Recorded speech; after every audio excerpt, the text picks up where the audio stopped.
oddest show for anyone around, you know. I used to be king before this, and I gave it up just to drive you around, you see. King Frankie. That's what they used to call me. So I'm just out of the press preview of King Frankie, and it's great to see a really strong Irish film hit the cinemas this October. So this film's going to be out on the 11th of October.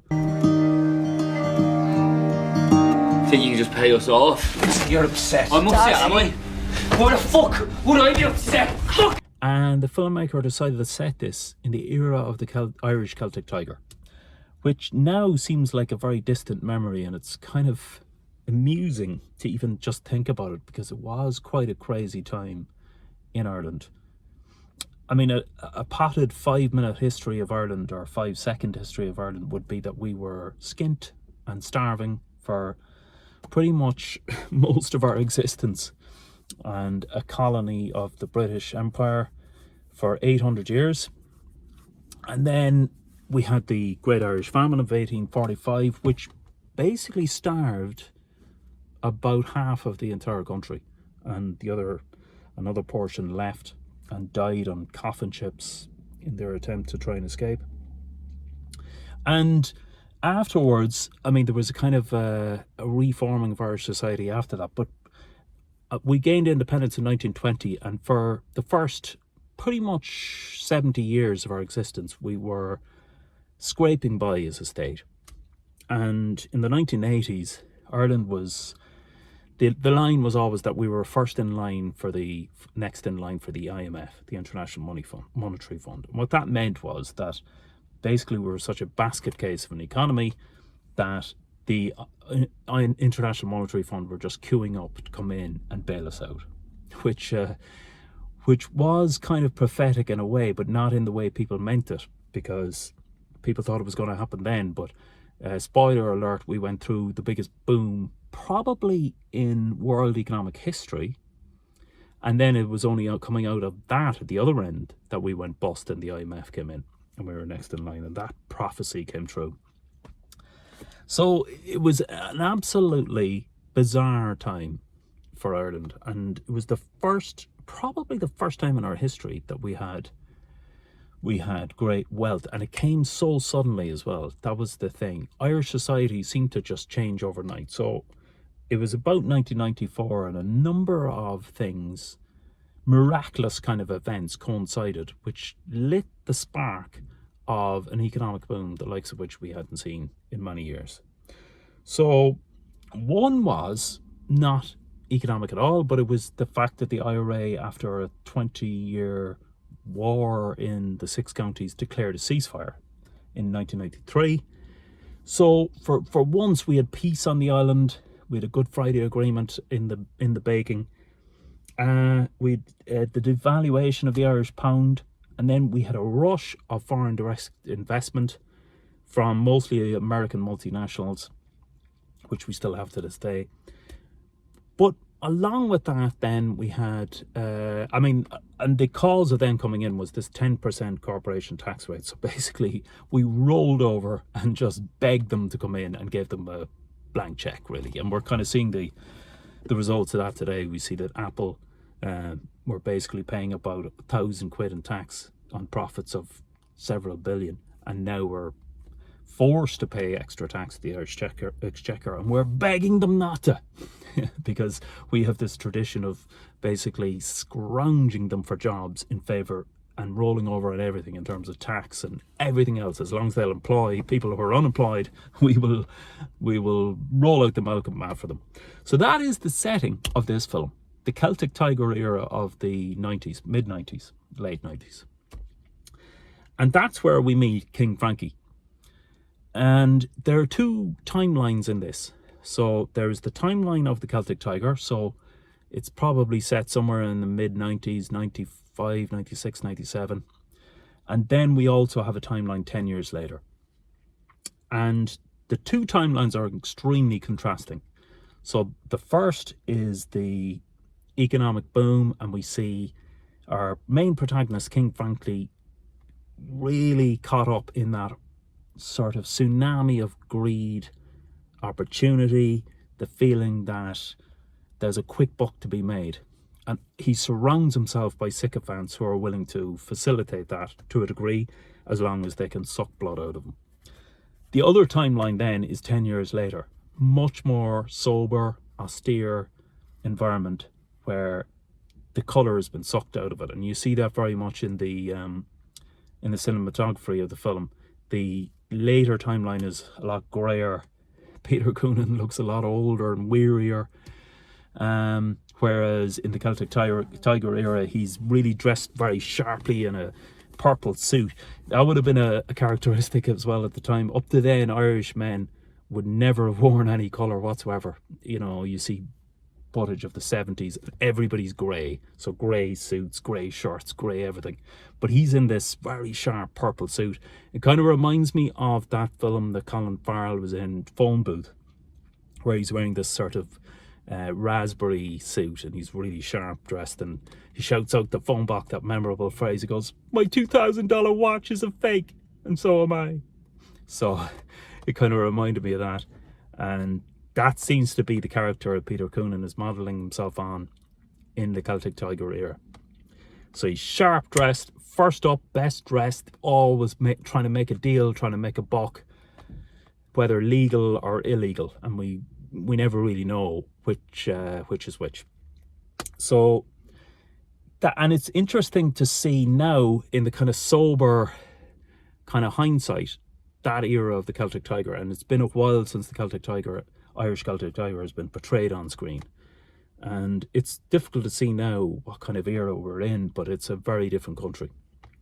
So we see that that setting, and the Celtic Tiger era setting is set very astutely in terms of an 8-year-old's birthday party. And the reason that's very apt for that era is that one of the characteristics of that era was this tendency to completely ostentatious displays of wealth, and particularly came out of children's birthday parties. So up to then, children's birthday parties were, you throw a hoop out in the garden and you play with a stick, more or less.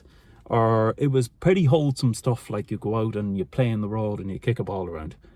Once the Celtic Tiger hit and we saw economic growth in Ireland, you had outrageous kids' birthday parties. And the one that really rings true to me is the scene of a clown getting paid 200 quid just for a couple of hours making toy balloons, you know. And it seems like in that era, you know, we were all told that everybody became rich, but it seemed the people who made the most money weren't really the people you suspected the most, like doctors and lawyers and that, but it was clowns and bricklayers and taxi drivers. And it probably was, in a way. It was the people probably in cash businesses, and because there were still quite high tax rates back then, people in tax-rich businesses who were making a quick buck. And really, it's the latter one that we see here. So it's Peter Coonan's figure later in the film is a taxi driver, and that was one of the tropes back then. It was the taxi driver with the place in Alicante. So you had a taxi driver who's just driving around getting cash all day and buying foreign properties in the RDS at property expos, and suddenly they've got 5 apartments in Alicante. So that's the era that is his child's birthday party, and it's completely ostentatious. He books out this grand hotel, this manor house, and it's probably cost thousands, and they're shooting and playing archery in the garden, and he gets this outrageous gift for his daughter, who is in that a bit of a spoiled brat, because she thinks, "Oh, I'm not really going to fit in that, Dad," which is it's a small little kind of toy car.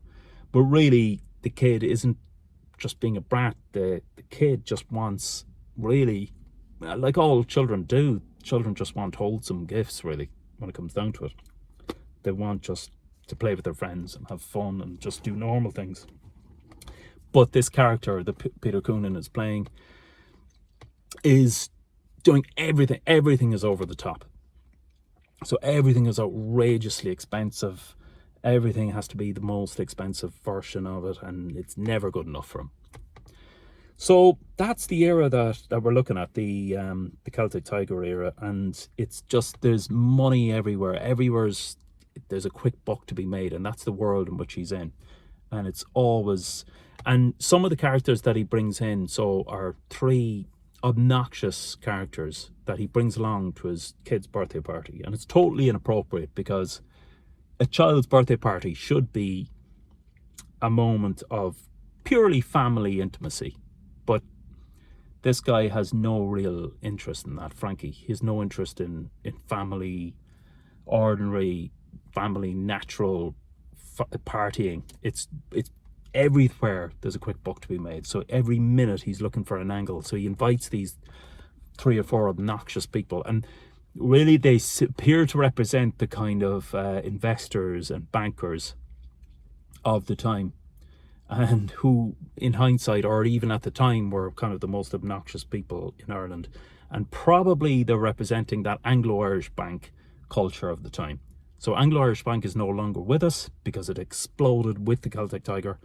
But that Anglo-Irish Bank personified that sort of intense greed of the Celtic Tiger era, and was seen as the poster boy for that cowboy, swashbuckling, ignore the rules, play hard and fast with the markets and get outrageous growth. And Anglo-Irish Bank was, I think, the most successful bank in Europe for many years in a row. It was delivering growth of something like 10-20% a year, which was unheard of and obviously unsustainable. And a lot of it was about injecting massive amount of money into investors and property speculators and developers. So there was a time when a builder was a builder, and he got men to put bricks on bricks and he'd build stuff. And what happened during the Celtic Tiger era was that you had it morphed into what was called the developer, and the developer never really built anything. He usually bought up sites, usually in kind of shifty circumstances, got planning permission, and then got for a block of apartments, and then flipped it on very quickly. So really, and they made outrageous profits. And really, it wasn't due to creating anything. It was just the reward, and all of the load of the money seemed to go for the people who were willing to get in quick, make the deal quick, and bear the risk and eat all the risk, and just flip it to somebody else to do all the boring work, which was to actually make the houses, which turned out to be disastrous as well. And you saw property growth at the time of 10, even 15% a year, which was unheard of as well at the time. And there were a lot of doom merchants who were always saying that the Celtic Tiger was going to end. David McWilliams was one of the more notable ones. And at the time it was kind of nauseating because it was no real great feat on his part. I mean, it's like seeing a ball going up in the air and he's saying that's going to come down at some stage. And of course it is going to come down at some stage, but really as an economist, it was a very easy thing for him to do, to say that this economic growth was never going to end. It was going to, or that it was going to end. You know, it was a very easy thing to predict, but of course the timeline, he never had any clue on the timeline. He said it was going to end probably a year after it began, and it took another 5 or 6 years. And all that time he was predicting the end, which is not really a great feat in hindsight. So, yeah, so that is the setting of and it was very much sudden wealth, so it was very much came out of nowhere. You had new web companies being plucked out of the sky every day, and you heard of companies that would have hired the local pub for a Christmas party. Suddenly they were hiring a stadia and arenas for the Christmas party and inviting 10,000 people and having Bon Jovi playing it and stuff like that. So it was, and the phrase that was made was that we all partied during this era, and that became a kind of a phrase in the lexicon, and it was kind of an excuse that everyone, so the media, politicians, speculators, banks, everybody was part of this cartel, really, of this scam which inflated the Irish economy in a very unreal, unsustainable way. And everybody knew that it was a bubble that was going to burst in people's faces eventually, but people didn't want to be left out. So everybody wanted in on it, everybody wanted to make that quick buck, and everybody partied.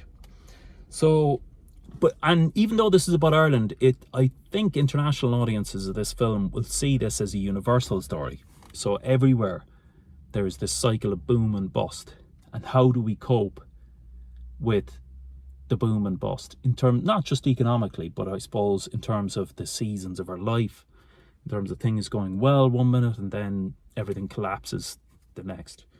And how do we cope with that? How do we cope with the good times and the bad?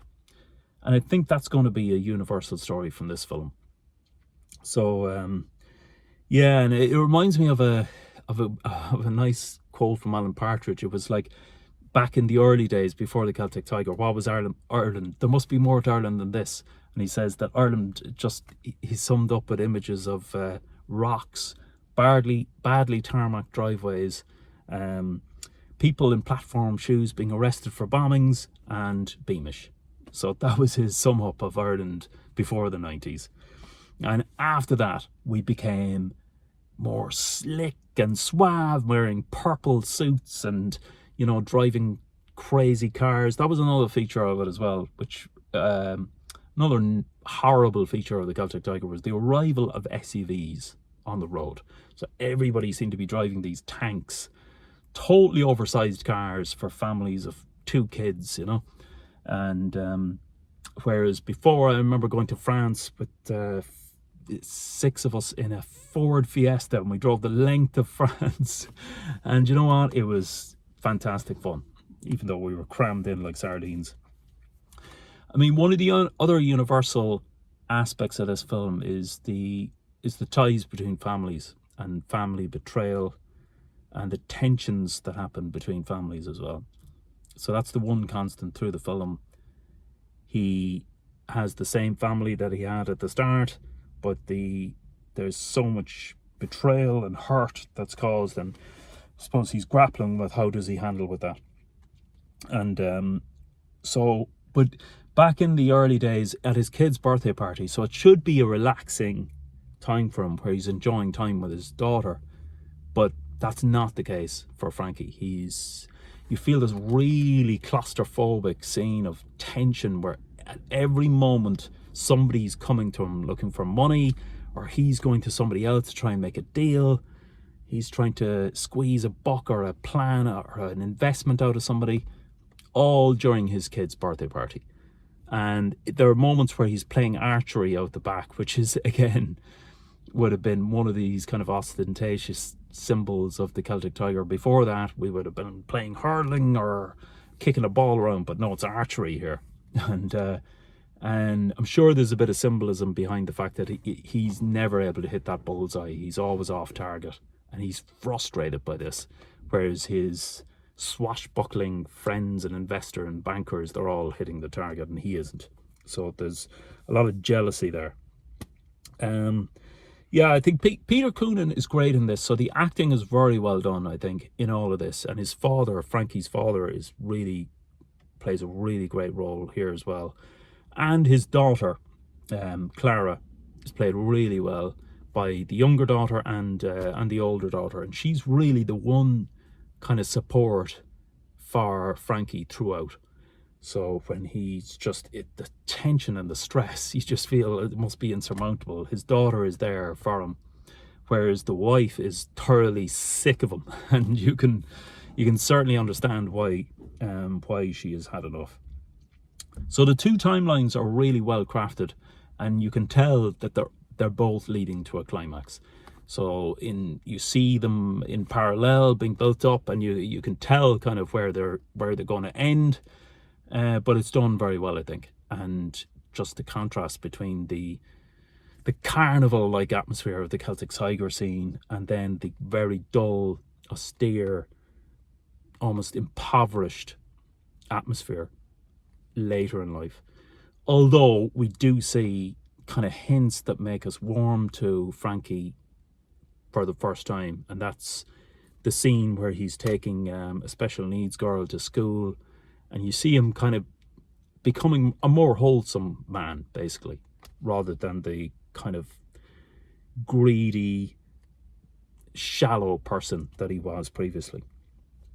So, yeah, the in the Celtic Tiger scene, it's just it's such a kind of constrained scene where he's borrowing Peter to pay Paul, so everybody's looking for money off him, and he's desperately trying to get money off other people to pay off the other people, and you just know it's a balloon that's just ready to be burst, and that kind of tension does lead to dramatic results in the end. One thing that really kind of just surprised me, and it was just a very thing that I can't really figure out, is there were two scenes where there was a car right behind the protagonist's car, and I don't know why.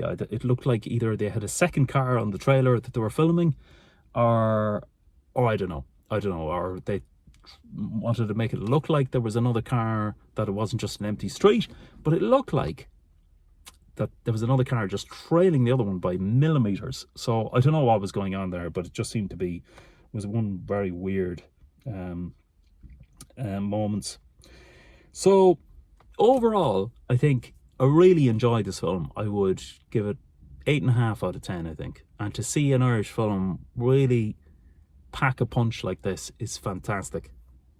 Peter Coonan is a great actor, and he's been going now for 10, 15 years through Love Hate, where he played this really overweight, sort of really gangster character, dishevelled kind of gangster character, to playing some Irish language films like Dinnan, which I reviewed previously on this channel, and now this film, I think he portrays it really well in terms of emotion, in terms of the drama of being this rich wheeler-dealer type character, and also becoming a more sensitive, more wholesome guy. So this is going to be out on October 11, and I would recommend people go to it. And also another factor is the music in this is really, really lovely, really effective, and the use of the song The Irish Rover is really clever, and for a song that was written probably 100 years ago, it fits in beautifully